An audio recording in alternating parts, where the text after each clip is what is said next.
Welcome back ناظرین. ایران میں حکومت مخالف مظاہرے سنگین رخ اختیار کر گئے ہیں. جہاں احتجاج سے 100 سے زائد شہروں تک احتجاج پھیل چکا ہے. انسانی حقوق کے اداروں کے مطابق اب تک 47 افراد ہلاک اور 2500 سے زیادہ گرفتار بھی کیے جا چکے ہیں، جبکہ انٹرنیٹ سروس معطل اور پروازیں منسوخ کر دی گئی ہیں. ایرانی سپریم لیڈر آیت اللہ خامنئی نے احتجاج اور فساد میں فرق پر زور دیتے ہوئے سخت موقف اختیار کیا ہے، جبکہ سابق شاہ کے بیٹے رضا پہلوی نے امریکہ سے فوری مداخلت کی اپیل کر دی ہے. دوسری جانب امریکی صدر ڈونلڈ ٹرمپ نے ایران کو ایک بار پھر خبردار کرتے ہوئے کہا ہے کہ مداخلت کا مطلب فوج اتارنا نہیں. بدلتی صورتحال کے پیش نظر پاکستان نے بھی ایران کے لیے ٹریول ایڈوائزری جاری کر دی ہے. ایران کی تازہ ترین صورتحال، عالمی رد عمل اور خطے پر ممکنہ اثرات پر بات کریں گے. ماہر بین الاقوامی امور چودھری اکمل صاحب نے ہمیں جوائن کیا. سر بہت شکریہ وقت کے لیے. کہیے گا یہ مظاہرے ایک شہر سے ہوتے ہوئے اب 100 شہروں تک جا پہنچے ہیں اور ان میں شدت دیکھنے میں آ رہی ہے ہر گزرتے روز کے ساتھ. سوال میرا یہ ہے، کیا یہ حکومت کے خلاف ایران کے اندر مہنگائی اور بے روزگاری کے اگینسٹ اسے احتجاج سمجھا جائے، یا جو ایرانی حکومت کا موقف ہے کہ یہ امریکہ اور اسرائیل کی یعنی بین الاقوامی سازش ہے ان کے ہاں ایران کے اندر رجیم چینج کے لیے؟ گلوبل انسرٹینٹی جو ہے نا وہ تو بڑھتی جا رہی ہے، اور اس کی جو بنیادی وجہ ہے وہ کے معاشی حالات ہوتے ہیں. مہنگائی، بے روزگاری، کساد بکاری، دولت کی غیر منصفانہ تقسیم، یہ وہ عوامل ہیں جن کی وجہ سے جو ہے وہ قوموں میں اضطراب پھیلتا ہے، اور پھر الٹیمیٹلی جو ہے نا اس طرح کی انارکی کی طرف ملک چلا جاتا ہے. اس سے پہلے بھی ہم دیکھ چکے ہیں سری لنکا میں، بنگلہ دیش میں اور دیگر کئی ممالک میں اس طرح کے مظاہرے ہوئے، ایون یورپین کنٹریز میں بھی. تو ایک تو بنیادی اس کا جو مسئلہ ہے وہ یہ ہے کہ جو اکانومی کی کنڈیشنز ہیں پوری دنیا کی، اگر جی ڈی پی کی بات کی جائے تو وہ بھی سلو ڈاؤن ہو رہا ہے، تو وہ معاشی حالات ہیں. دوسری طرف اس کو جو ہے وہ اگر ہم بین الاقوامی سطح کے اوپر انٹرنیشنلی اس کو کریں اور آبزرو، تو جو امریکہ ہے ظاہر ہے وہ ساری دنیا کے اوپر اپنا اثر و رسوخ برقرار رکھنا چاہتا ہے، دفاعی لحاظ سے بھی، معاشی لحاظ سے بھی، اور ادر دین دس بھی.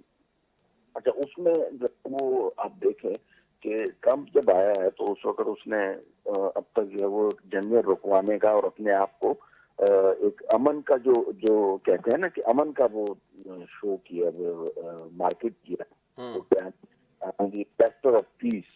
بتاؤ دیکھتے ہیں تو وینزویلا کے پریزیڈنٹ کو اٹھا کے لے جاتے ہیں جس کی کوئی مثال ہی نہیں ملتی. اور اب وہ ان کا یہ کہنا کہ دنیا کے کسی بھی ملک کے اوپر جو ہے نا وہ اختیار ہے حملہ کرنے کا، اور مجھے جو ہے وہ کوئی بھی رکاوٹ نہیں ہے، اور ہم بین الاقوامی قوانین کو نہیں مانتے. تو اب یہ بالکل کھلا ورلڈ آرڈر کو چیلنج ہے. اب اس میں جو ہم نے دیکھنا ہے رد عمل وہ تو رشیا کا اور چائنا کا دیکھنا ہے، اور باقی برکس ممالک اس کے اوپر کس طریقے کا رول پلے کرتے ہیں. تو انٹرنیشنلی نو ڈاؤٹ اس میں امریکہ کا جو ہے نا وہ عمل دخل ہے. اب ان حالات کو پیدا کرنے میں امریکہ کا ایران میں ہاتھ ہے یا نہیں ہے وہ تو ایک الگ بات ہے، لیکن امریکہ ظاہر ہے اس موقع سے فائدہ ضرور اٹھانا چاہے گا، اور کوشش اس کی یہی ہوگی کہ یہاں پہ اس کی مرضی کی رجیم آ جائے. اور یہ رجیم چینج کرنے کے لیے امریکہ جو ہے فوجی کارروائی کی حد تک جا سکتا ہے، کیونکہ ابھی ہم نے دیکھا وینزویلا کے ساتھ تنازع ہے، افغانستان میں دوبارہ واپس آنا چاہتا ہے امریکہ، پھر یوکرین میں بھی مدد کر رہا ہے رشیا کے اگینسٹ. تو ایک اور محاذ کھولنے کی پوزیشن میں ہے امریکہ، یا امریکہ جیسے بڑے ملک کے لیے یہ کوئی مسئلہ نہیں ہوگا؟ دیکھیں، ایک اٹیک کرنا، حملہ کرنا ایک الگ بات ہے، اور ٹوٹلی رجیم چینج کرنا وداؤٹ سپورٹ آف پبلک، اور ایون اگر کوئی ملک جس کی اسٹرانگ آرمی ہو وہاں پہ رجیم چینج کرنا جو ہے نا وہ اتنا آسان نہیں ہوتا. تو مجھے لگ نہیں رہا کہ امریکہ جو ہے وہ جنگی ماحول اس کو بڑھاوا دینے کی کوشش کرے گا. آپ دھمکی دے سکتے ہیں، ایک آدھ کوئی اٹیک وغیرہ کر سکتے ہیں ان کی حکومتوں کے اوپر، لیکن گروسلی اس کو جو ہے نا وہ کہیں پھیلانا چاہے گا. البتہ رجیم چینج میں بہرحال اپنا جو کردار ہے وہ ادا کرنا چاہے گا، اور میرے خیال میں اس کو ہم ابھی دیکھ سکتے ہیں کہ رجیم چینج میں جو ہے نا ان کا کیا کردار ہے، یا کس طریقے سے اس میں وہ فردر اس کو چیزوں کو اسٹرینتھن کرتے ہیں. لیکن مین چیز یہ کہ مہنگائی تو بہرحال ایران کا ایک جو ہے نا وہ مسئلہ ہے، اور اس میں اگر میں یہ کہوں کہ حکومت کی ناکامی سے زیادہ انٹرنیشنل پابندیاں بھی تو ہیں وہاں پہ ایران میں، اور یہ اتنے عرصے سے اگر ایران جو ہے نا وہ اس چیز کو لے کے سروائیو کر رہا ہے، تو یہ دس از سم تھنگ ویری مطلب بڑا الارمنگ ہے یہ چیز. تو اس کو جو ہے نا وہ ہم بڑا مطلب جو ہے اس کو طریقے سے جو ہے نا وہ چیزوں کو مانیٹر کرنا چاہیے. اور صرف یہ صرف معاملات اگر کچھ بہتری لے آتے ہیں معیشت میں، جو کہ بظاہر تو نہیں لگتا کہ ممکن ہے، جس طرح آپ نے کہا پابندیاں بھی ہیں، پھر اپنے معاشی جو اشاریہ ہیں ایران کے وہ بھی مسلسل نیگیٹو جا رہے ہیں، تو پھر سلوشن کیا ہے موجودہ حکومت کے پاس؟ جب تعداد ہم دیکھ رہے ہیں احتجاج کرنے والوں کی تو بڑے پیمانے پر ہے، اور اس میں اضافہ تو ہو رہا ہے، کمی نہیں آ رہی. یہ پہلے بھی احتجاج ہوتے رہے ہیں، گزشتہ 5 سالوں میں ان میں شدت آئی ہے.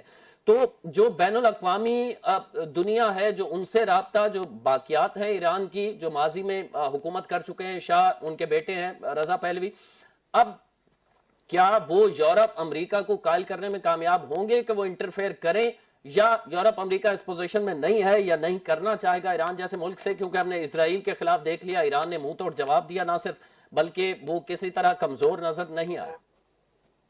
دیکھیں اس میں جو ہے نا امریکہ اپنی بھرپور مداخلت جو ہے وہ لازمی کرے گا، ٹھیک ہے نا، اور رضا پہلوی کو سپورٹ بھی کرے گا.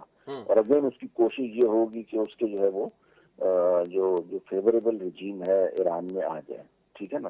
اس میں تو کوئی دوسری رائے نہیں ہے. اب اس میں وہ آپ یہ کہہ رہے ہیں کہ بہت بڑے حد تک جو ہے وہ جنگی جو ہے وہ ماحول پیدا کرے گا، تو میں جنگی ماحول کو جو ہے نا وہ نہیں دیکھ رہا کہ پتہ چلا وہاں پہ، کیونکہ ظاہر ہے ایرانی حکومت بھی بظاہر یہ لگتا ہے نا ایکسٹریم پہ جائے گی لیکن حکومت نہیں چھوڑے گی.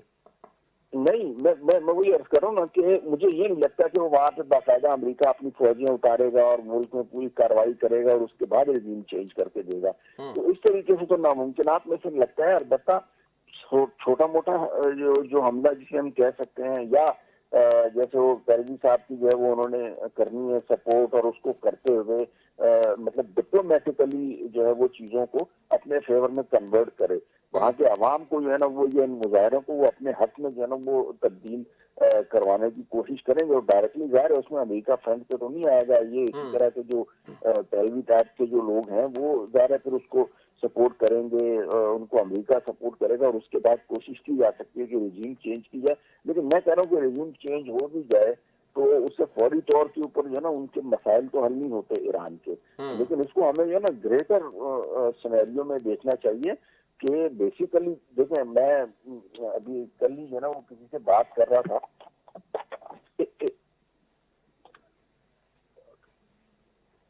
جی چودھری اکمل صاحب سن پا رہے ہیں مجھے؟ ہیلو، جی آپ سن آواز پا آ رہے رہی ہیں؟ ہے؟ جی آواز آ رہی ہے. تو اس کو ہے نا ہمیں گریٹر سینیریو میں بیسیکلی دیکھنا چاہیے، گریٹر سینیریو میں کہ جو ہے نا یہ چیزیں کس طرف جائیں گی. مجھے تو یہ لگ رہا ہے کہ جی امریکہ کا جو اصل جو ایجنڈا ہے نا وہ ہے آئل کے ریزروز کے اوپر قابو پانا.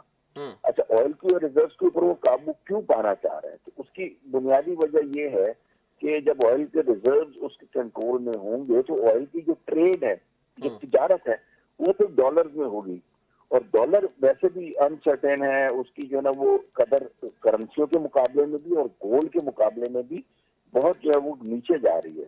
اچھا، اور اس ڈالر کو کنٹرول کرنا امریکہ کی بقا کا سوال ہے. کیونکہ میرا اکانومی سے بھی تعلق ہے تو میں مطلب اس چیز کو بہت اچھے طریقے سے سمجھ سکتا ہوں کہ بٹ ایکچولی اٹ از کہ کس طریقے سے جو ہے نا وہ اپنی کرنسی کو ڈومینیٹ کروانا چاہ رہے ہیں. تو اس کے لیے ضروری نہیں ہے کہ امریکہ کو تیل سارا خود استعمال کرنا ہو، لیکن وہ کنٹرول بیسیکلی ان تیل کے ذخائر والے ممالک کے اوپر اس لیے کرنا چاہ رہا ہے کہ اس کی جو تجارت ہے وہ ڈالر میں ہی ہو. کوئی اور کرنسی جیسے یورو اسٹرانگ ہوتی جا رہی ہے، یا برکس کی سننے میں آ رہا ہے، یا رشیا اور چائنا ایران کے ساتھ بارٹر میں ٹریڈ کرتے ہیں. مطلب یہ لوگ ایک تو ان سے بلیک میں بھی آئل خریدتے ہیں ایران سے، یہ لوگ دونوں ممالک، چائنا بھی اور رشیا بھی. ٹھیک ہے، ہمارا وقت تقریباً مکمل ہو چکا ہے. میں آخر میں آپ سے جاننا چاہوں گا، 2 منٹ تقریباً ہمارے پاس ہے، میں چاہوں گا کہ اس میں دیگر اسلامی ممالک کا کردار کیا ہو سکتا ہے ایران میں امن و امان کے لیے بھی، اور کہ کوئی دوسرا ملک انٹرفیئر نہ کرے، امریکہ یا اسرائیل، جو ماضی میں اسرائیل نے جس طرح کیا. اس میں سعودی عرب ہے، ترکی ہے، دیگر مڈل ایسٹ کی اہم کنٹریز ہیں. اس کے علاوہ پاکستان کا ذکر جو ہے وہ ظاہر ہے نہیں ہم بھول سکتے. اس کی وجہ یہ ہے کہ خطے میں اس وقت سب سے سٹرونگ